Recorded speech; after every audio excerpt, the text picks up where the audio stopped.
ini yang terbaik dari Allah Subhanahu wa Ta'ala. Jadi teman-teman, hari ini banyak yang kirim pesan ke saya, banyak yang mention saya juga untuk ikut merespon konten terbaru Om Deddy Corbuzier yang mengundang Ustadz Rozi, ya, Buya Rozi dalam podcastnya. Dan ya sebetulnya sudah banyak dibahas oleh banyak influencer, oleh banyak ustadz juga. Ustadz Felix Show juga udah bahas, Bang Onim juga udah bukan bahas ya, Bang Onim tuh sudah menyentil ya lewat Instagramnya. Dan saya sebetulnya ya kalau bukan karena permintaan teman-teman dan juga ada beberapa dari sisi hati saya yang merasa memangnya harus saya respon ya, karena memang banyak yang berharap saya merespon. Jadi ya inilah konten malam hari ini. Jadi gini teman-teman, pertama terlepaslah bagaimana pandangan masing-masing kita tetap harus apresiasi. Pertama, apresiasi Om Deddy yang sudah mengangkat tema ini. Dan saya yakin itu bukan pansos ya, artinya bukan memanfaatkan momen karena Palestina lagi berdarah-darah, lagi naik ratingnya lantas dijadikan tema, enggak lah.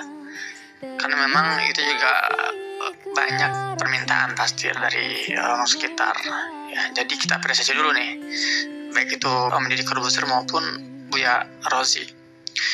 Dan ya kita memandang mereka pertama sebagai seorang yang muslim.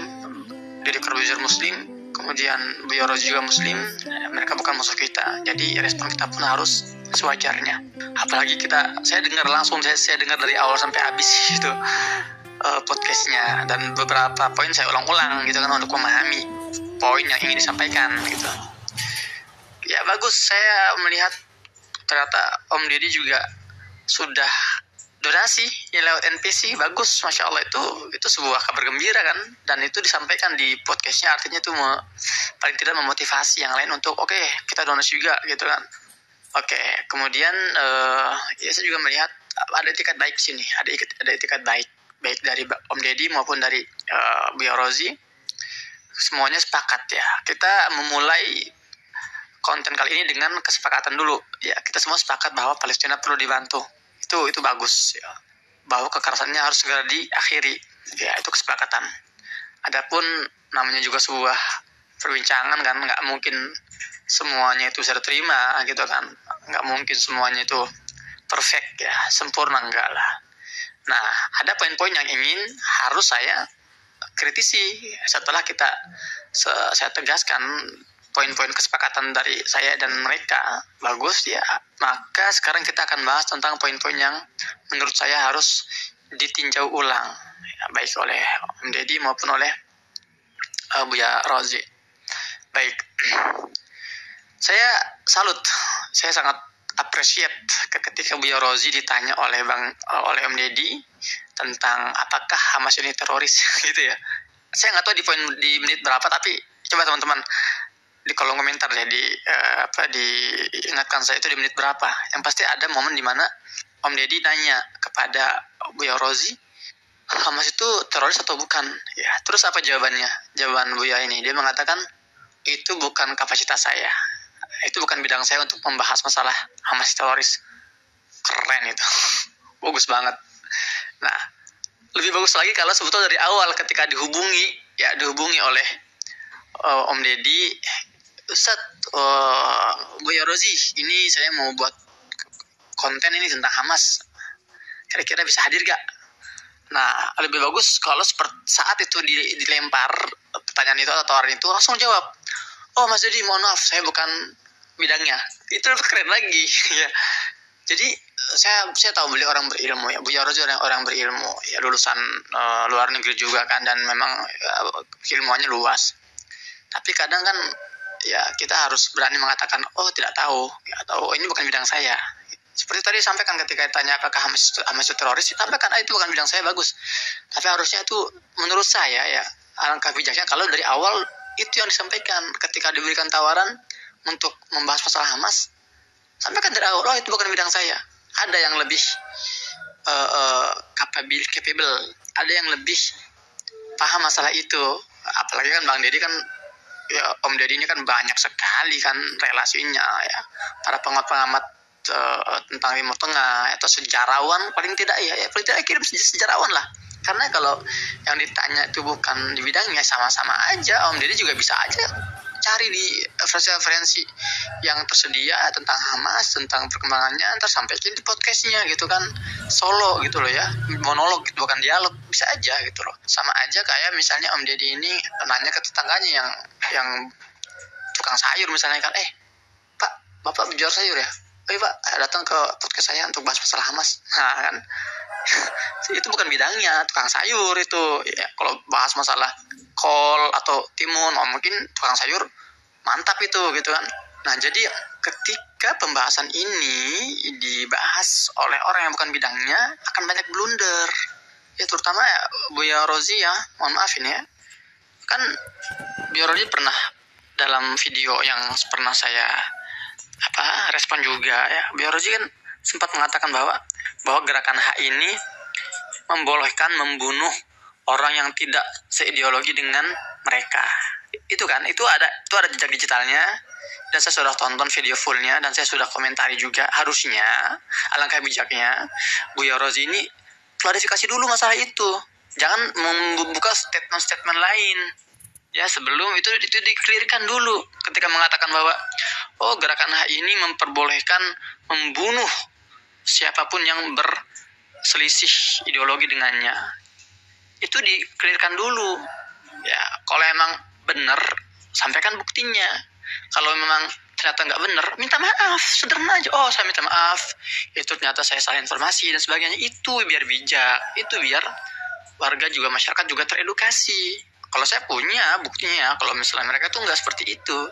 Karena di Gaza ini ada ratusan ribu warga yang bukan dari hak, tapi mereka nggak dibunuhi. Ya, orang-orang Fatah di Gaza ini hidup normal, biasa sholat di masjid yang sama, kuliah di kampus yang sama, nggak ada yang sampai dibunuh-bunuhi seperti itu, nggak. Itu dulu satu poin, sebaiknya itu diklarifikasi dulu ya, kebenarannya atau tidaknya. Karena kalau itu ternyata hoax, tidak benar, dan sudah terlanjur keluar dari lisan ya ustad, dan itu sudah tersebar sana sini, itu hati-hati, itu namanya dosa jariah, itu menggelinding seperti bola salju. Dan antum lebih paham lah, saya nggak perlu ingatkan masalah itu, antum lebih paham masalah ini ya kan. Itu yang pertama.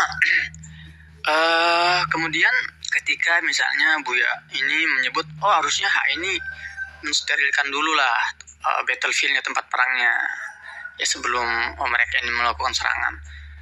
Ini terlalu ideal sekali. Mereka mau mensterilkan di mana?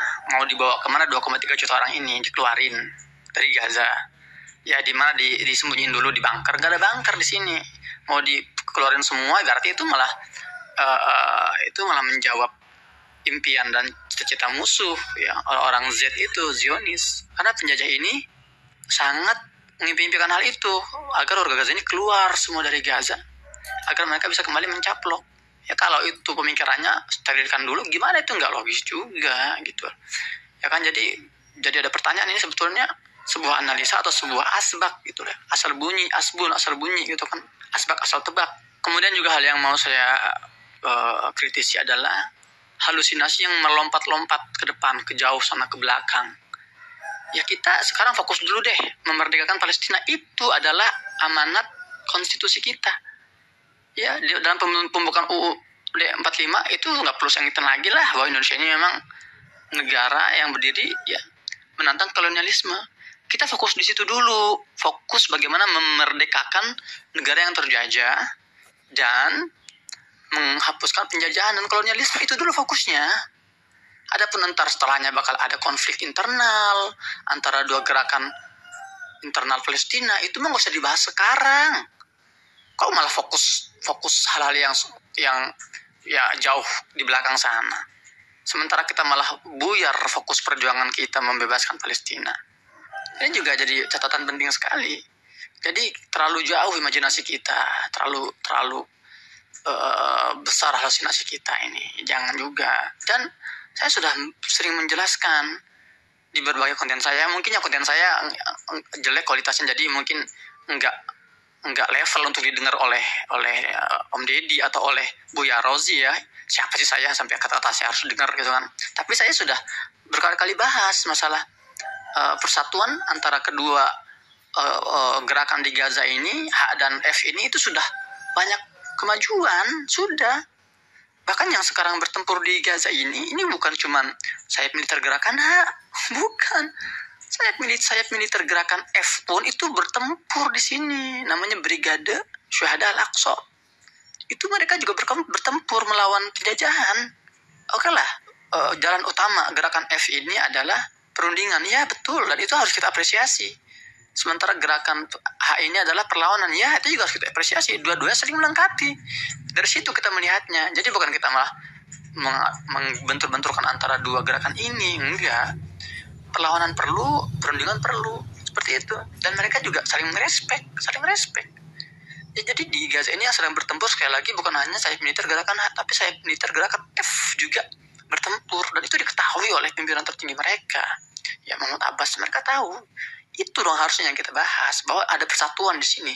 Jangan kita malah mengukit-ngukit perpecahannya yang menimbulkan pesimisme gitu kan. Ini bermasalah. Jadi ini tidak mengedukasi untuk kedepannya. Seperti itu kan. Dan poin terakhir yang ingin saya sampaikan, harusnya kita lebih fokus pada masalah kemanusiaannya di sini, bencana kemanusiaannya. Ngapain kita malah membahas berjam-jam masalah haknya, sejarah haknya, kemudian taktik perangnya atau resikonya. Ya dari 1 jam 7 menit itu saya lihat loh, kok malah jarang sekali mereka membahas kebiadaban Zionis itu, membahas bagaimana genosida berlangsung. Sudah 5.000 anak-anak dibunuh, 10.000 sudah meninggal dunia, 25.000 sudah terluka parah, 30.000 ton TNT ya, bom itu sudah dijatuhkan oleh penjajah itu ke Gaza. 30.000 ton itu artinya apa?